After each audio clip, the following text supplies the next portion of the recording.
அடுத்தது இந்த துளிர் என்ன செய்தான் வாசிங்க. ஏசாயா 53வது அதிகாரம் 2ஆம் வசனத்தை வாசிங்க. ஏசாயா 53:2.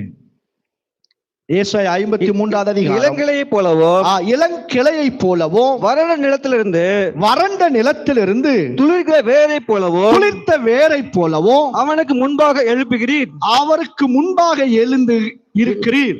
அவருக்கு அழகும் இல்லை சௌந்தரியமும் இல்லை. அவரை பார்க்கும்போது நாம் அவரை விரும்பத்தக்க ரூபம் அவருக்கு இல்லாதிருந்தது. பாருங்க, இளங்கிளையை போலவும் வறண்ட நிலத்திலிருந்து துளிர்க்கிற வேரை போலவும் இயேசு கிறிஸ்து எழும்புகிறார். எழும்பி அவர் உனக்காக எனக்காக அவருடைய அழகையெல்லாம் இழக்கிறார். அவரிடத்துல சௌந்தரியமே இல்லை. ஏன் இல்லை தெரியுமா? அவர் உன்னுடைய சமாதானத்தை, உனக்கு சமாதானத்தை கொடுக்கும்படியாக அவர் அப்படி ஆனா. இந்த உலகத்துல அநேகர் நம்மை விரும்புவாங்க, நேசிப்பாங்கன்னு சொல்லுவாங்க. ஆனா உன்னை உண்மையாய் நேசிக்கிற ஒருவர் உண்டுன்னா அது ஆண்டவராக இயேசு கிறிஸ்து. எப்படி? நம்ம பாவிகளாய் இருக்கும் போதே அவர் நம்மை நேசிக்கிறார். அவர் நமக்காக தன்னையே இழந்தார். நீங்க அடுத்த வசனத்தை வாசிங்க. ஏசாயா 53:4-5 வசனம் வாசிங்க. மெய்யாகவே அவர் நம்முடைய பாடுகளை ஏற்றுக்கொண்டு நம்முடைய துக்கங்களை சுமந்தார்.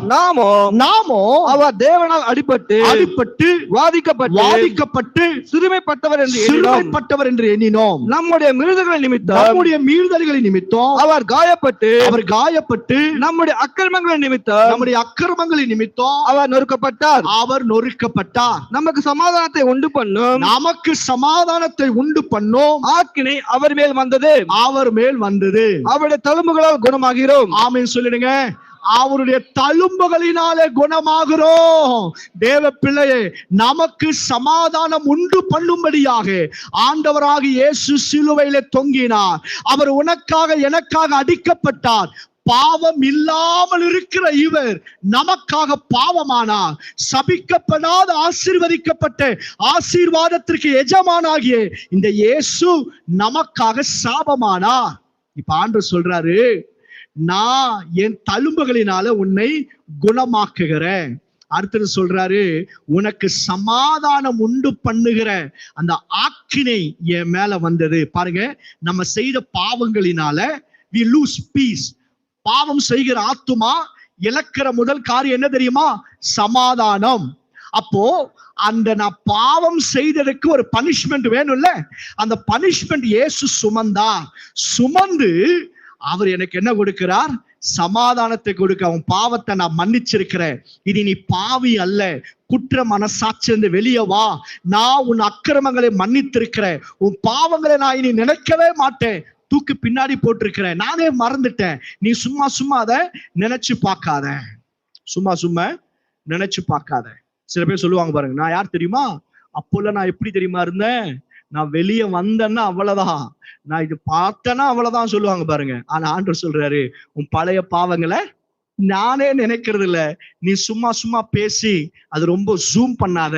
நான் உன் பாவங்களை மன்னித்திருக்கிறேன். ஆண்டவர் சொல்றார், நான் உனக்கு சமாதானத்தை உண்டு பண்றதுக்காக நான் உனக்கு உண்மையில வர வேண்டிய தண்டனையை நான் அனுபவித்திருக்கிறேன். கர்த்தருடைய பிள்ளைகளை கொஞ்சம் நினைச்சு பாருங்களேன். நம்ம செய்த அதே பாவம் இன்னொருத்தன் செய்திருப்பான். அவன் காணாம போயிருப்பான். அவனை விட பெரிய பாவம் செஞ்சிருப்போம். ஆனா கர்த்தர் நம்மை ரட்சித்து நம்மை தெரிந்து கொண்டிருப்பான். இது எதனால உண்டானது? இது நாய் கிரியைகளினால உண்டானதா?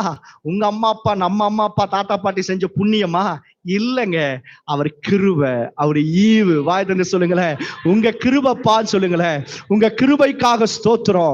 கிருபைக்காக ஸ்தோத்திரம். ஆமென், அல்லேலூயா. நம்மெல்லாம் சாதாரணமான ஆட்கள் இல்லையா? அது உங்களுக்கே தெரியும். நம்மெல்லாம் எப்படிப்பட்ட ஆட்கள் நமக்கே தெரியும். ஆனாலும் ஆண்டவர் பாருங்க, இதை விட அவனை விட நம்ம மோசமான பாவி. அப்போஸ்தலனாகிய பவுல் சொல்றாரு பாருங்க, டேய் வாயை மூடுங்கடா, உங்க எல்லாரும் விட பிரதான பாவி யாரா? நான் தான்டா. என்னையே ஆண்டவர் கண்ணை நோண்டி ஊட்டி என்னை பயன்படுத்துறாருன்னா உங்களை ரட்சிக்க மாட்டாரா? அல்லேலூயா. பாருங்க, ஆண்டவருடைய அவர் இருக்கிறதுலே நான் அடிக்கடிக்கு சொல்லுவேன், the wonderful miracle எது தெரியுமா? salvation. இவெல்லாம் ரட்சிக்கப்படுவானா, இவெல்லாம் மாறுவானா அப்படின்னு நினைச்சிருப்பான் பாருங்க. அவன் மாறி இயேசுதான் நல்லவர்னு சொல்றாருன்னா அதை விட பெரிய அற்புதம் என்ன இருக்கு பாருங்க. கர்த்தருடைய பிள்ளைகளை, நமக்கு சமாதானத்தை உண்டு பண்ணுகிற தண்டனை அவர் மேல ஏற்றுக்கொண்டு நமக்கு சமாதானத்தை கொடுத்தார். ஆமென் சொல்லுங்களேன். ஆமென்.